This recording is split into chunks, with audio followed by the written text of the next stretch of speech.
This is actually the main entrance of the fort, and the main gate is big enough for elephants to walk into. Badshahi Mosque, Huzuri Bagh, and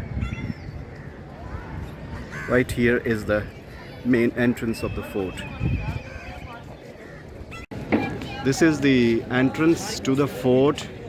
The main entrance is on the other side, but this is where the visitors can enter the fort from.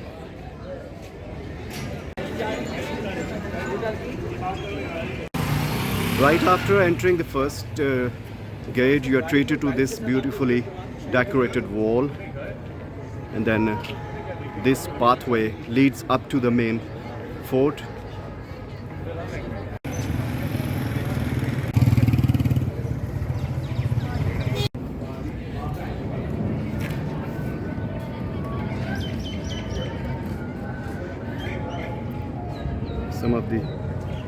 This is leading up to the road leading up to the main fort, and those huge brick walls.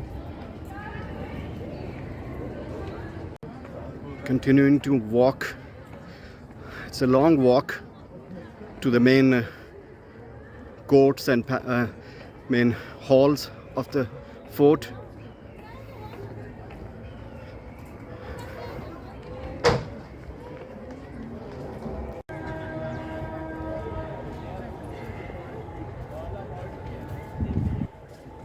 It says it's the temple of Lo. Lo was Ram's son, and Lahore is actually named after him. The door is locked, so we cannot go inside.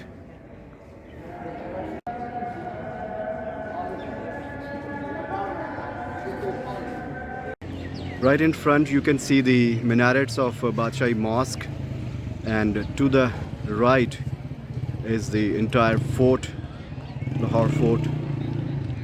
There you go. And right there, the red arches is Diwan-e-Aam of the fort. We'll go there later. Well, the signage says that this place used to be the royal kitchen. This one. So must be a big kitchen, and in those days with all those army and all those princes and their servants living in the fort. This part is pretty rundown of the royal kitchen, but they have some modern additions made to the building as well. I'm not sure what is inside, maybe a museum, not open at the moment. These are the gardens of the fort. Mughals obviously loved the gardens. And then this is the Diwan-e-Aam, or common pavilion as it is called. That's the northeastern wall of the fort, and then this is the common pavilion. Gonna go there now. That's the pavilion.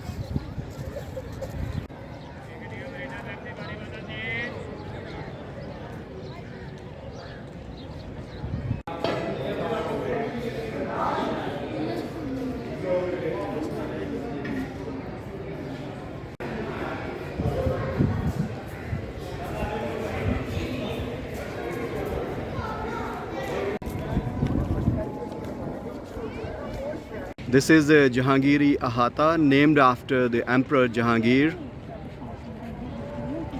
Literally means the courtyard of Jahangir. This is a site that must have in those been like the river Ravi been touching this side of the fort.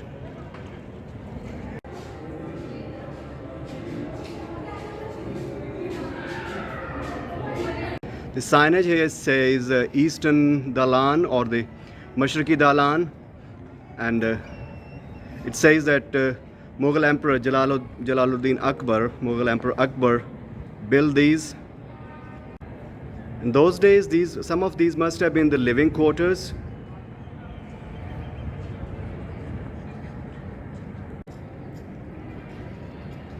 This is all Jahangiri Ahata. Look at the intricate work.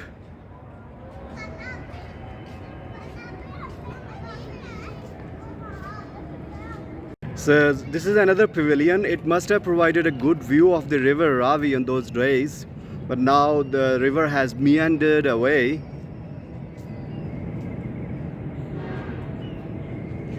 Signage here says it's the Jahangiri Khabga, or the sleeping quarters of Emperor Jahangir.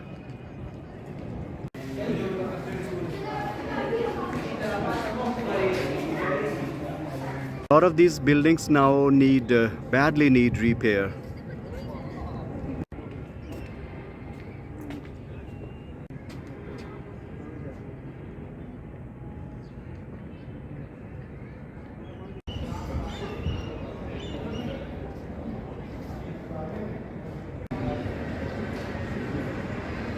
I'm standing in what's called Diwan-e Khas, or the pavilion of the special, I don't know, VIPs.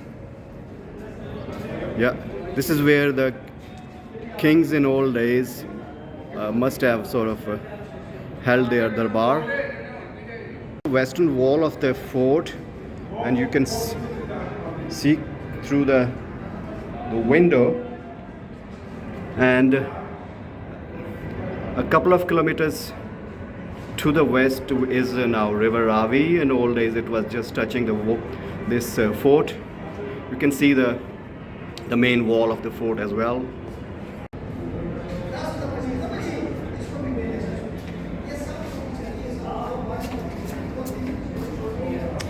Another view of Diwan-e Khas. So Diwan-e Khas pavilion and its front courtyard right here. There you go.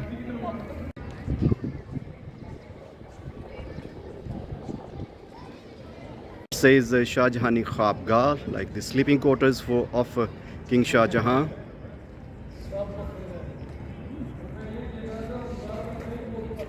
Head off to the Sheesh Mahal. This is a Shahi Hammam, which means royal bath.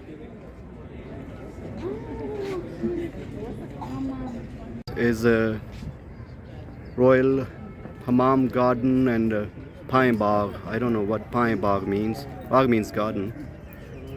From here you can actually see the Badshahi Mosque as well, right in front of the fort.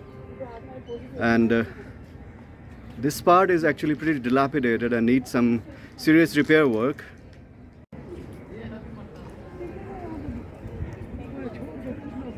This is the courtyard to the Sheesh Mahal.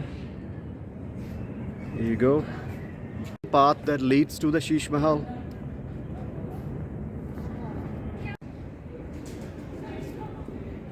This is the Sheesh Mahal courtyard, and right in front you can see the Sheesh Mahal. We'll go inside later. We're going to check out the Nolaka Pavilion first. From this pavilion you can actually see the Badshahi Mosque as well. This is a beautiful pavilion. Look at the tile work. I don't know what is it made. It looks a little recent, but these are not recent. From the window of Nolaka Pavilion, you can see the Badshahi Mosque. This pavilion needs some serious repair work. These are the chambers associated with the Sheesh Mahal.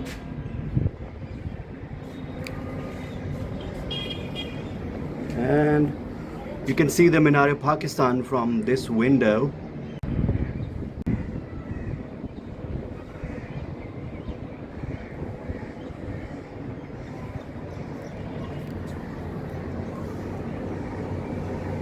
Alright, this is the Sheesh Mahal, the mirror palace, which sort of is the jewel of this fort.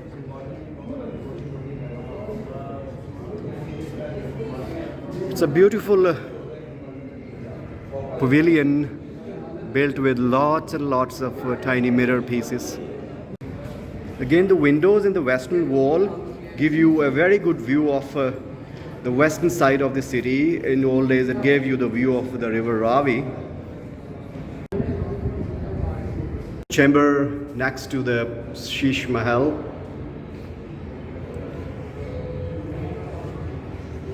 There you go. Sadly, most of the mirrors in this sort of mirror palace, they need replacing. Lost their luster, lost their shine.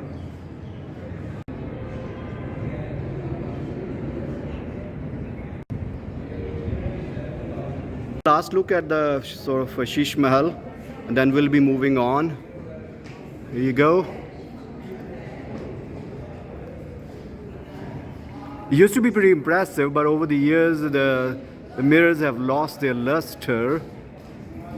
You can still see those fresco-like paintings on the walls depicting the Mughal life.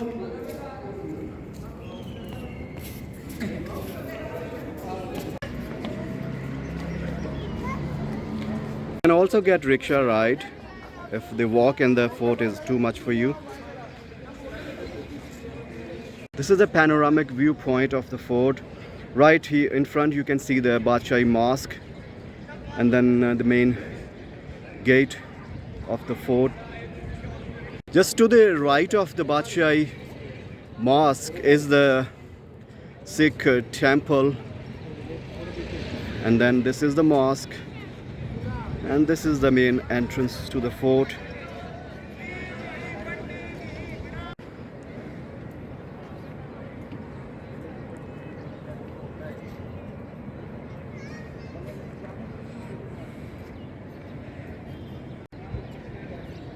I'm just trying to imagine what life would have been like in those old days when this fort was in proper use, like 300-400 years ago. Imagine sitting here in the evening and enjoying the views, especially the view of the mosque with the sun setting in the west just to the right of this temple.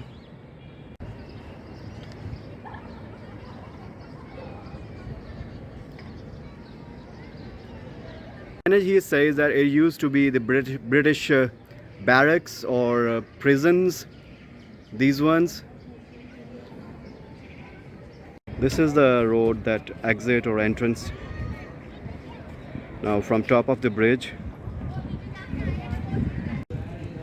This is Musamman Darwaza, built by Emperor Shah Jahan in 1632.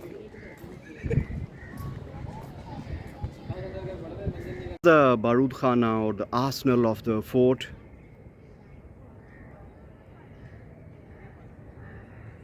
From the construction style, it looks it was built during the British period, this arsenal.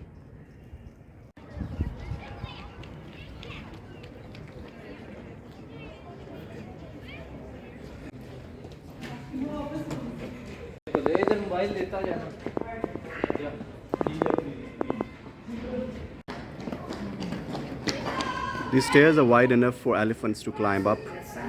That's why it's called Hathi Pair.